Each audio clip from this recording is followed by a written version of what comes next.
அவங்க first top குரூப்புக்குலாம் கூப்பிட்டாங்க. நம்ம வந்து இதே மற்ற ரியாலிட்டி ஷோனா உங்களுக்கு அந்த ஃபேமிலி பாண்ட் வராது. சிங்கிங் ஷோனா அது ஒரு ப்ரொஃபஷனா வந்துட்டு போயிடுது. சமைச்சு சாப்பிடுறாங்க, ஊட்டி விடுறாங்க, உங்களே அறியாம ஒரு பாண்ட் வந்துடும்.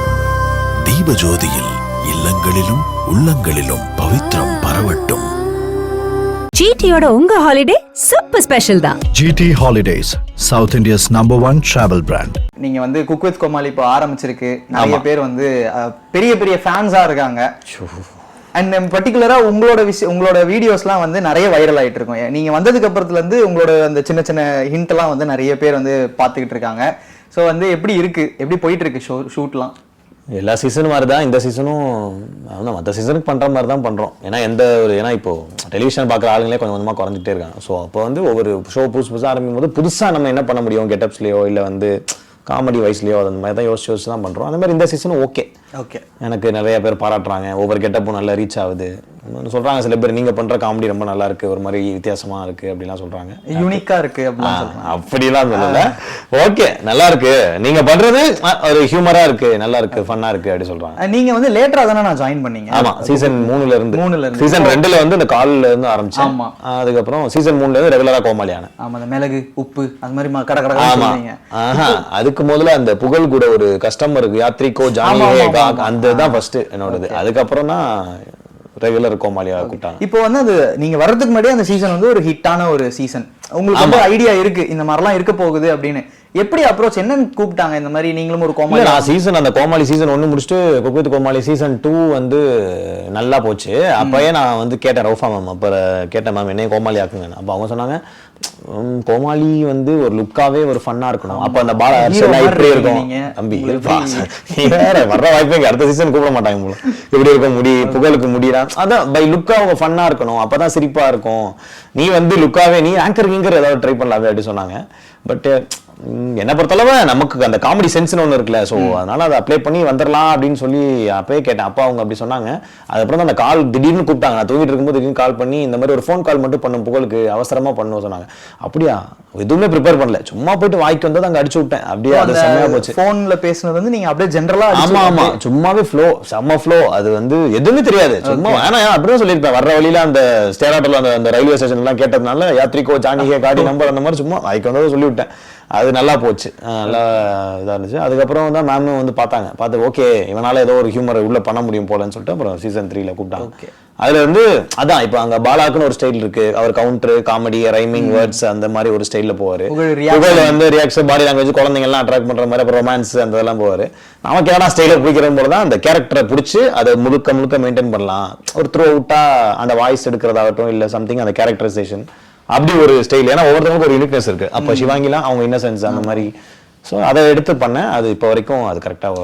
நீங்க வர்றப்பவே எல்லாருமே ஃபிக்ஸ்ட் ஆயிட்டாங்க. இது உங்களோட யூனிக்னஸ் தெரிஞ்சிருச்சு. உங்களுக்கு அது ஒரு ப்ரெஷரா இருந்திருக்கும்ல, நம்ம இப்போ இன்கேஸ் நம்ம ஏதோ ஒன்று பண்ணி ஓவர் டூ பண்ணி நம்மள அப்படியே ஒதுக்கிடுவாங்க, கொஞ்சம் ஓவரா பண்றோம் அந்த மாதிரியும் போறதுக்கு வாய்ப்பு இருக்கு. அதெல்லாம் யோசிச்சிங்களா? எல்லாம் யோசிச்சேன். என்ன பொறுத்த அளவுக்கு வந்து இப்போ ஒரு 1.5 மணி நேரம் ஷோல வந்து ஒரு 1/2 மணி நேரம் செம்மையா வர்றதை விட நான் 2 வாட்டி வந்தாலுமே செம்ம ஃபன்னா இருந்ததுனாவே பெஸ்ட். மக்களுக்கு ரொம்ப பிடிச்சிடும். மக்கள் என்ன எதிர்பார்ப்பாங்கன்னா அவன் வர்றது சிரிப்பா இருக்கான் அவ்வளவுதான், அவன் ரொம்ப நேரம் வர்றானா. சில பேர் அப்படிதான், சில பேர் ரொம்ப நேரம் வந்து அச்சா அப்ப வந்து ஓவர் டூ ஆயிடும். அதனால பண்ற காமெடி குவாலிட்டியா இருக்கணும். அது வந்தா போதும், ஒரு 2 வாட்டி வந்தா கூட ஓகே தான். ஓகே. அண்ட் முக்கியமா இந்த சீசன் வந்து ஒரு புது விஷயம் நடந்தது. வந்து நம்ம செஃப் உள்ள வந்தாரு, நம்ம மாதம்பட்டி ரங்கராஜன் அவர் உள்ள வந்தாரு. அவருக்கு எப்படி இருக்கு? ரொம்ப ஸ்ட்ரிக்டா இருக்காரா? எப்படி ஆன் செட்ல கேக்குறேன். அவருக்கு ரியாலிட்டி ஷோ புதுசு ரொம்ப, அதனால அவர் ஃபர்ஸ்ட் அடாப்ட் ஆகிறதுக்கே கொஞ்சம் டைம் ஆயிடுச்சு. ஏன்னா பிகினிங்ல வந்து அப்படிதான் இருந்தாரு. அவங்க சொல்ற இன்ஸ்ட்ரக்ஷன் மட்டும் ஃபாலோ, ரூல்ஸ் சொல்றது, அப்புறம் இந்த அபார்ட்மெண்ட் வாட்ச்மேன்லாம் கவனிப்பான் அந்த மாதிரி சுத்தி பாக்குறது எல்லாம் கரெக்டா இருக்கா. அந்த மாதிரி ஜட்ஜுங்கிறத விட்டுட்டு ரொம்ப வேற மாதிரி சூப்பர்வைசர் மாதிரி ஆயிட்டாரு. அதுக்கப்புறம் போக இப்போ ரீசெண்ட் எபிசோட்ல நாங்க போய் வம்பளுக்கு ஆரம்பிச்சிட்டோம். வம்பளுக்கு இப்ப கூட தள்ளி விட்டேன் ஊஞ்சல்ல. 3 வாரம் தான் அந்த இதெல்லாம். அதுக்கப்புறம் இல்ல அவரும் உள்ள வந்துருவாங்க. அந்த செட்டு அப்படிதான். நீங்க ஃபர்ஸ்ட் தான் கண்டஸ்டன்ஸ், கோமாலிஸ், அப்புறம் ஜட்ஜஸ் அப்படி இருக்கும். ஒரு 4-5 ஷூட்டுக்கு அப்புறம்னா ஒரு குடும்பம் மாதிரி அது உங்களே அறியாம ஆயிடும். எதனாலனா சமையல்னால. இதே மற்ற ரியாலிட்டி ஷோனா உங்களுக்கு அந்த ஃபேமிலி பாண்ட் வராது. நீங்க இப்ப டான்ஸ் ஷோ, சிங்கிங் ஷோனா அது ஒரு ப்ரொஃபஷனா வந்துட்டு போயிடும். இந்த சமைச்சு சாப்பிடுறாங்க, ஊட்டி விடுறாங்க அப்படிங்கும் போது உங்களே அறியாம ஒரு அது எந்த சீசனா இருந்தாலுமே அந்த ஒரு பாண்ட் வந்துடும். ஸோ அதுதான் குக் வித் கோமாளியை பொறுத்த அளவுக்கு. அதோட அவரையும் நம்ம எல்லாம் கலாய்க்க ஆரம்பிச்சிட்டோம். தாமோப்பா வழக்கம் போல பாவம் மனசு அவர் எந்திரிச்சாவுன்னு சொல்றானுங்க, உட்காந்தவன்னு சொல்றானுங்க, போராட்டம் இருப்பாங்க. இப்போ நிறைய இந்த கேள்வியை வந்து குக்ஸ் கிட்ட கேட்டிருப்பாங்க, உங்களை வந்து போட்டு டார்ச்சர் பண்ற கோமாளி யாருன்ட்டு. இப்ப நான் கேக்குறேன், உங்களை போட்டு டார்ச்சர் பண்ற அந்த குக்கு யாரு? ஜோயா தான். ஜோயா என்ன சீசன்ல அவங்க தான் பயங்கரமா டென்ஷன் ஆகுறாங்க. அவங்க வந்து என்ன சொல்றது, டென்ஷன் செம்மையா ஆவாங்க. எதுக்கு ஆவாங்கன்னே தெரியாது. அவங்க கொஞ்சம் குக்கிங் வந்து இன்னும் அவங்க கத்துக்கணும். ஓப்பனாவே வந்துட்டு அவங்க ஒரு குக்கு வந்து சமைக்க தெரியலன்னு மத்தவங்க சொல்லலாம், அந்த குக்கே சொல்லக்கூடாது. அந்த மாதிரி ஒரு கண்டஸ்டன்டா இருக்காங்க. ஸோ அதனால ஜோயா தான். ஜோயா போனாலே பயப்படுவாங்க எல்லாம், ஐயோ போச்சு அப்படி சொல்லிட்டு. பட் ஆனா அந்த பொண்ணோட குக்கிங் ஸ்கில்லை தாண்டி மற்றதெல்லாம் செம்ம ஃபன்னு. அது எது சொன்னாலும் சரி போறது. ஏன்னா அதுக்கு நிறைய புரியாது, லாங்குவேஜ் வந்து மலையாளினால அதெல்லாம் நல்லா ஃபன்னா இருக்கு. பட் இருந்தாலும் ஒரு பயப்படுற குக்குனா இந்த சீசனை பொறுத்தவரைக்கும் இப்போதைக்கு ஜோயா தான். ஓகே, இந்த சீசன் என்ன ரொம்ப முக்கியம் அப்படின்னா, இதை பத்தி நீங்க உங்களுக்கு சொல்றது தெரிஞ்ச மாதிரி நீங்க சொல்லுங்க. ஏன்னா இதே மாதிரி ஒரு விஷயம் வந்து டாப் குக் டூப் குக்னு ஒன்று சன் டிவில ஒன்று பண்றாங்க. இங்க பண்ணவங்க தான் அங்க பண்றாங்க அப்படின்ற ஒரு விஷயம் நடக்குது.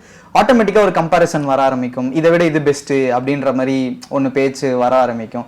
இது எல்லாமே உங்க டீமுக்கே ஒரு கூடுதல் ப்ரெஷரா தானே இருக்கும். எல்லாருக்குமே வந்து சரி அவங்கள நம்ம தாண்டிடணும்ட்டு இல்லை, பட் இந்த மாதிரி ஒரு விஷயம் வருதுன்றது உங்களுக்கு முன்னாடி தெரியுமா? இந்த மாதிரி வருது தெரியும்.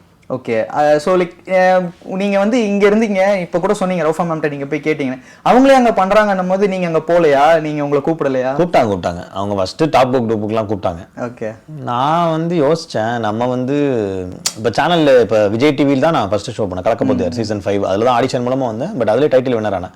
ஸோ சேனல் தான் ரொம்ப அப்படின்னு என்ன சொல்கிறது, எனக்கு டக்குன்னு அந்த டைமில் மேம் கேட்கும் பொழுது மேம் எனக்கு ஒரு டைம் கொடுங்கன்னு சொன்னேன். ஒரு நாள் யோசித்தேன், சரி சேனலாக ப்ரொடக்ஷன் ஆடி யோசித்தேன்.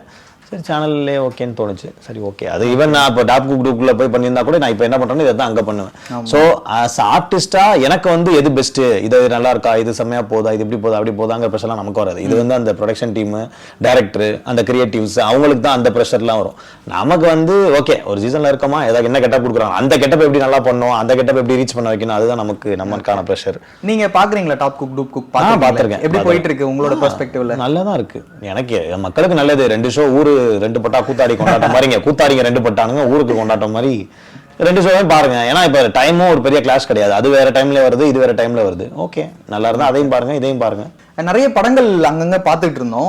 சமீபத்துல கொஞ்சம் கம்மியான மாதிரி இருக்கு. எதுவும் பிளான் போயிட்டு இருக்கா, பண்றீங்க?